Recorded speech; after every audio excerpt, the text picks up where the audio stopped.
You're listening to the Monday Night Community Show with Daniel on BRFM. This is the Daniel Monday Night Community Show on demand through YouTube. Thank you very much for choosing to listen to us through this method. If you'd like to keep up to date with when I add new interviews, then subscribe to this channel. So we are out and about, and we're out and about at Chatham Dockyard. We're going to be catching up with Nicole Mollett. Nicole, it's always good to catch up with you and talk to you. Good to catch up with you too, Daniel. Thank you. Well, we're catching up with you this time as you're now working for Ideas Test, Creative People and Places, Swale and Medway. So I was hoping you can tell us a little bit about your role there.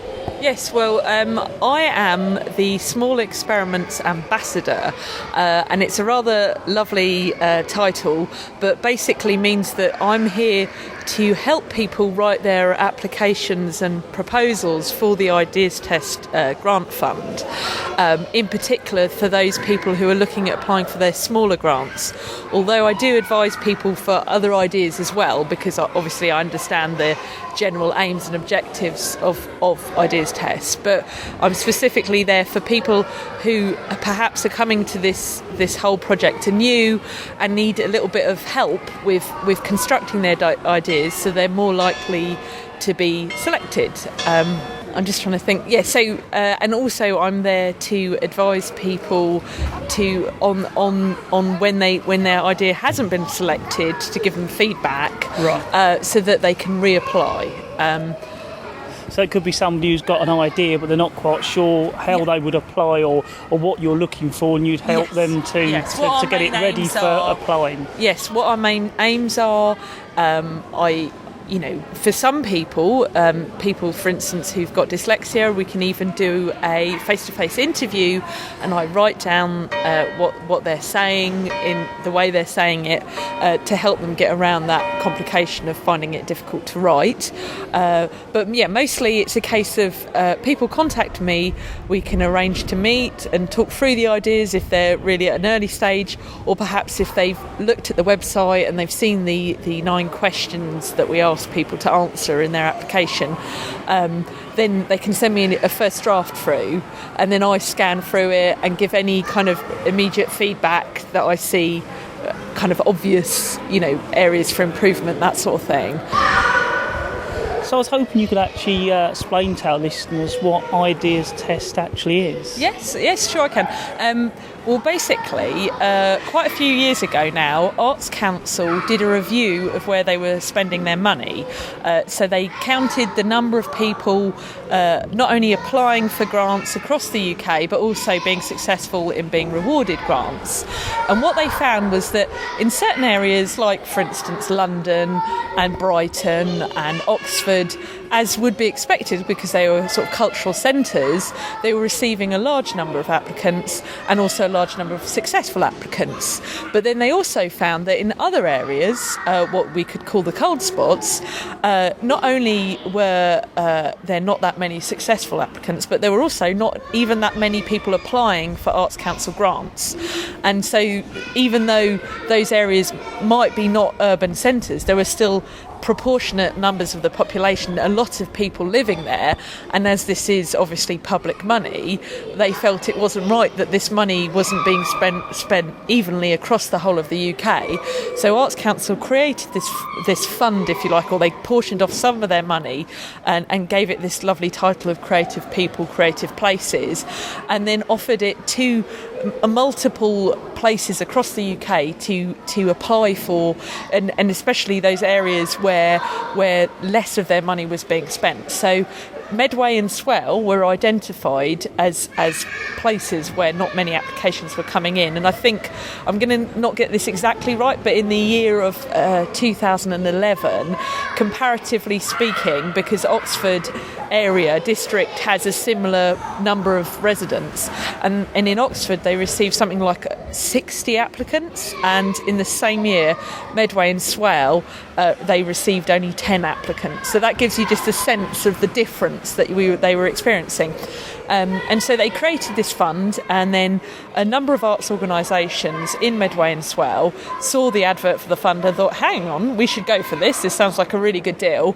And so they formed a consortium And then this consortium bidded for the money, and I think they were successful. And I know, Daniel, you were involved, obviously, so you could probably tell me more about this. But I think it was 2012 when it was awarded the grant money. Is that correct? Or yeah, probably. Yes, yeah. And so there's a long kind of back history before the kind of ideas test part of it started up. And so basically, ideas test is the part of the project, or the project that is specifically happening in Medway and Swale, but obviously there's, I think, 17 Creative People and Places projects happening all across the country, so we are one of 17 projects, and so Ideas Test is a 3-year research project which is looking into new ways of getting people, targeting people, arts organisation and non-arts organisations, and looking at ways in which they can increase participation in the arts. So it's making it on a more local level to make it more approachable for the everyday person to apply for funding. Exactly, and the idea is that our grant scheme is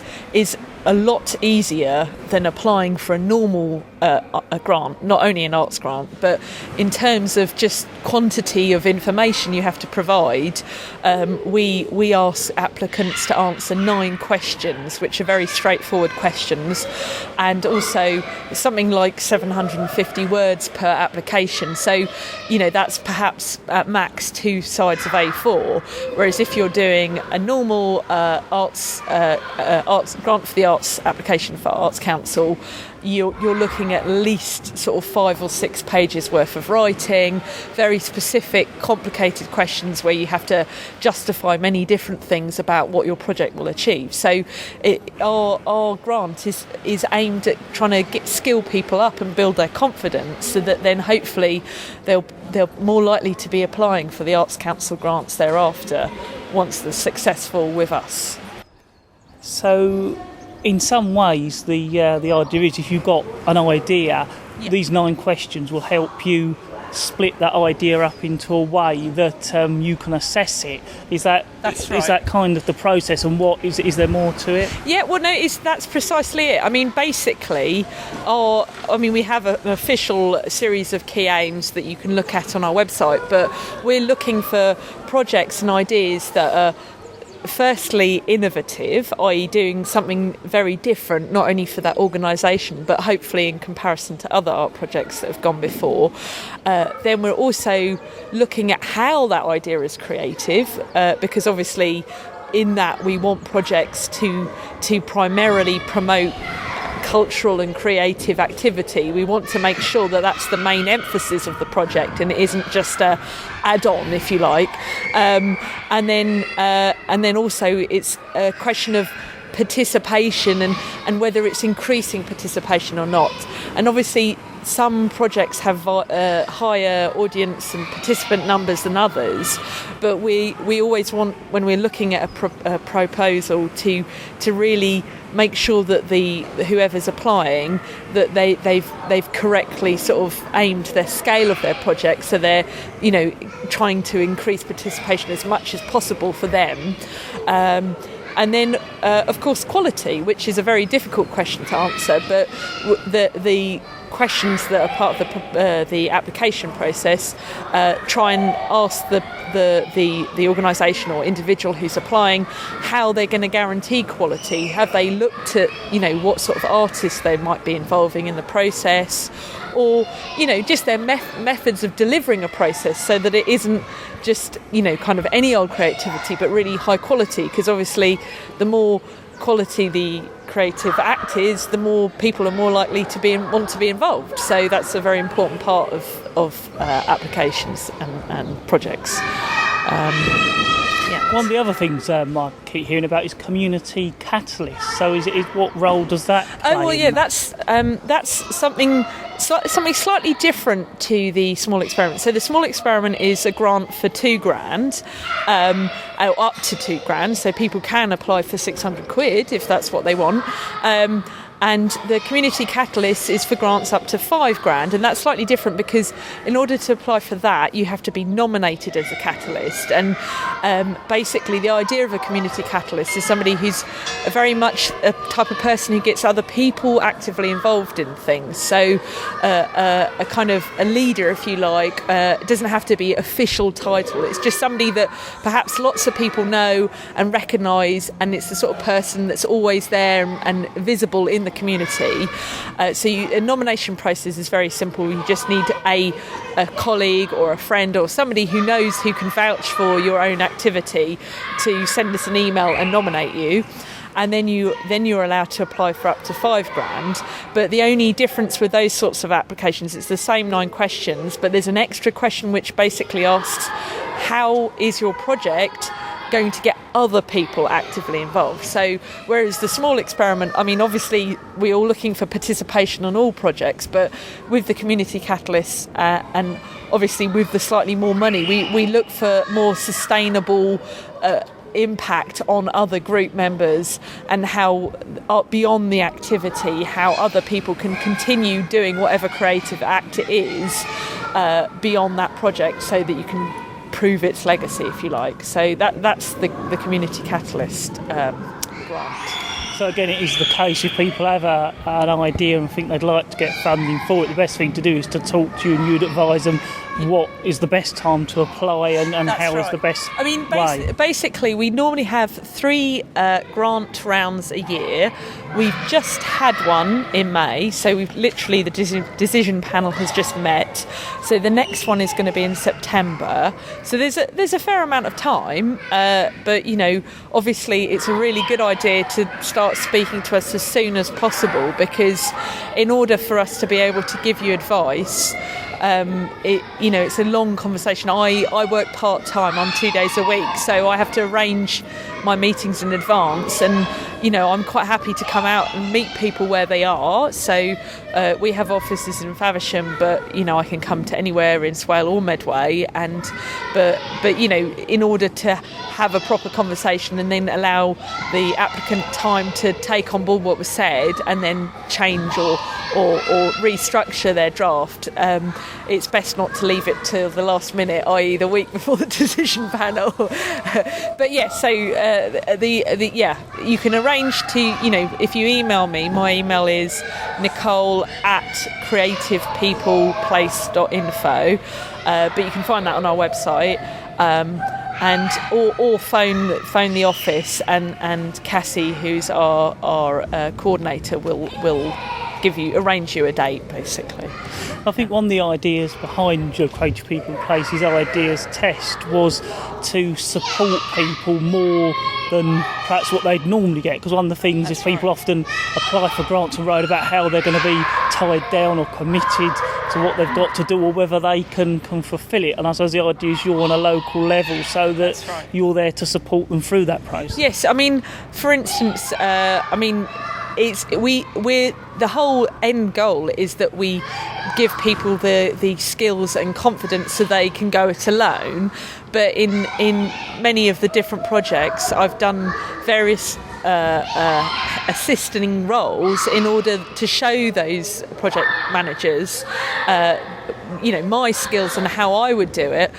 For example, the Art in the Park project, which is happening in Milton Creek, I've helped them design their posters and their flyers. So obviously in the long term they're going to need to hire a designer, etc. But in the meantime, whilst it is pressing and the event is imminent, I've stepped in there to help them in that way. In other instances, we introduce people to people who might be able to help support the activity. So it's also about networking and bringing different people with different skills together so that we maximise the impact of the projects. So I understand there was another area you wanted to make our listeners aware of. Yes, that's right. We've decided, this last decision panel decided to make a special new decision panel stroke grant round available this July, so very soon.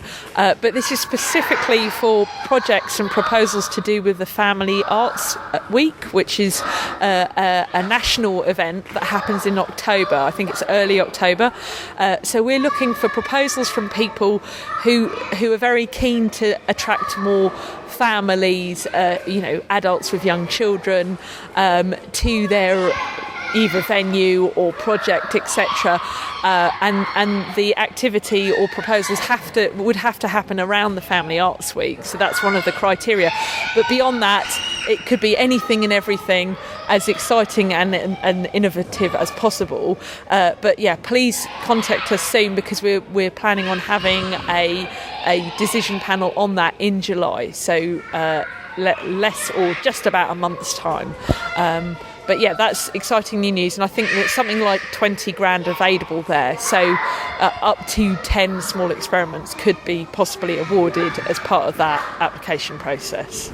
So we are talking to you at the Chatham Dockyard. That's what I've caught up with you. And one of the things I've noticed is here is the Kent Cultural Baton. So correct. I was hoping you can update us on how that's going. Yeah, sure. Basically, the Baton has been sleeping, for want of a better phrase, since the Olympics finished in 2012. But we've decided, after having a meeting with KCC, to resurrect it, because it was such a successful project. And there's obviously still many people who were connected to it who are interested in its usability, if you like. And what's happened here is University of Kent, who are having their degree show today, have kindly offered to host it or manage it and look after it, because they've got lots of space here in Chatham Dockyard. So it's being used by University of Kent, but it's also there on offer for other arts organisations to use across Kent. So people can contact me, and if it suits in terms of our calendar, there's a chance that you can borrow it. With regards, obviously, one has to fund the transportation, etc., but it's there available for those people who are interested. And I'm about to, as part of the relaunching of the Baton, I'm about to deliver a Fuse commission in Medway as part of the Fuse Festival, which is happening in June. So this project that I'm about to deliver is a series of one-day interventions. We're calling it One Day Works. And basically the idea is that we're going to showcase 10 different types of Medway talents. That's everything ranging from visual arts to musicians to writers to performance artists. And this is going to happen over the period of 2 weeks. So we're starting off, I think it is on the 4th of June in Walderslade, and then we're basically travelling all over the county in a sort of miniature grand tour, if you like, and we're going to places like the Isle of Grain, to Strood, and then eventually we're going to end up where the Fuse Festival is happening itself, in Gillingham, Chatham and Rochester town centres, with lots of really special, exciting projects on show. Okay. I was just thinking, actually, we're talking about the Kent Cultural Baton. Although you've been someone I've regularly spoke to, we might have new listeners or listeners that didn't quite catch on. So I was hoping you could explain what the Baton is, because we haven't actually done of course. Yeah. So the Kent Cultural Baton was a commission I got in 2009, and basically, to describe it as an object, it's an Airstream trailer, the 1960s version, which was called a bubble, I think, at the time. And what we've done is, or what I've done with the help of South East Coachworks, who are based in Faversham, is to somewhat alter it. So it's completely empty on the inside, bar a few seats. It's got a periscope with cameras and listening devices at the top, and it's also got a side opening, so it kind of opens up and out pops a little stage and a disabled ramp, and it is quite simply, I suppose, a mobile gallery come workshop space, but it's primarily there for arts activities, although it can be kind of broader things culturally. So it could be a historic society or some other form of community group that does something interesting. And the idea was with the Baton that for the Olympics that we wanted to go around mapping culture in Kent. So we did a sort of gigantic call out, if you like, and lots of different arts organisations. I think we had, and general organisations, we had 82 in total hosted the Baton, and each time it went somewhere it showed something completely different. It opened up and people could come in and take part in creative cultural activities. And that's what it's still doing now, basically. Which is nice, because I think originally there was an end to it, so to carry it on must be. Well, I mean, basically, since the Olympics, I've had endless amounts of emails from people going, "Can I use it for this? Can I use it for that?" There's definitely, I mean, I think public art is always an interesting territory, but there's a lot of artists who work in a way which people now call socially engaged, and it's just a really brilliant tool because it's made of shiny metal. People see it and think, "Oh, what's that?" You can move it very easily. It's just, you pop it on the back of a trailer on a car tow hook and off it goes, and it creates this lovely little space. It's very cosy, because it's all curved edges. People don't find it intimidating, it's quite sweet. And also plus with the side opening, if you're a bit unsure, you can even just peer inside and see what's on show. So you don't even have to enter. And I think just because of the way it is, it's meant that obviously people can see the usability of it, and that therefore it makes sense to keep using it instead of just locking it up and throwing away the key. If there's a need, why not make it happen, basically. One of the things I always notice when it's about is it always draws attention, because there's people who just like to look at those caravans. I think I have an interest in it, and then with the art in it as well, it's kind of this double thing. There's people interested in the Airstream caravan and people interested in the art. We do have a lot of people, we did. Sometimes we get people coming up and asking us questions just about the caravan. And I once had one chap and he was like, "I don't care about art, just tell me about your caravan." But that's fine, because if it gets people in unwittingly to seeing cutting edge contemporary art, then that's a great thing, isn't it? So yeah, it has that charm and appeal, which is one of its, I guess, plus points. Yeah. Well, Nicole, I'd like to thank you very much for catching up with me at the dockyard and telling me all about your new role at Ideas Test and updating us on one of your older projects, the Baton. Yeah, thank you very much, Daniel. So we're next going to be talking to an artist all about their work. So firstly, thank you very much for talking to us. I was wondering if you could introduce yourself firstly. My name's Claire Orme. I'm a third year fine art student at the University of Kent, and I've just been working on my project for the degree show, and this is where we are right now, outside the caravan. Well, that's why I've kind of caught up with you. I've just been talking to Nicole, and she's been doing a bit of an update on the Kent Cultural Baton. You're the artist who've got your work inside it for your show, so I was hoping you could tell our listeners a bit about that. Well, I've been so lucky to be using this caravan. I was sort of wanting to use a caravan, but I never ever thought I'd be lucky enough to have this. It's just the most amazing space to work with. It looks like a sort of weird alien spaceship, which is perfect for sort of what I'm doing at the moment for my project. And it's just an amazing thing to have. Nicole's been lovely. It's been like a great working with her. Everyone's sort of coming and they see the caravan, they're like, "What is this?" It's sort of full of intrigue and really makes people want to go inside and sort of see what it is. So if you were to go inside, what exactly would you see and experience? Well, inside it's meant to be sort of a hypnotising psychedelic space, and it's looking at sort of the links between spirituality and technology. And for the project, I've become clairvoyant, a paranormal investigator.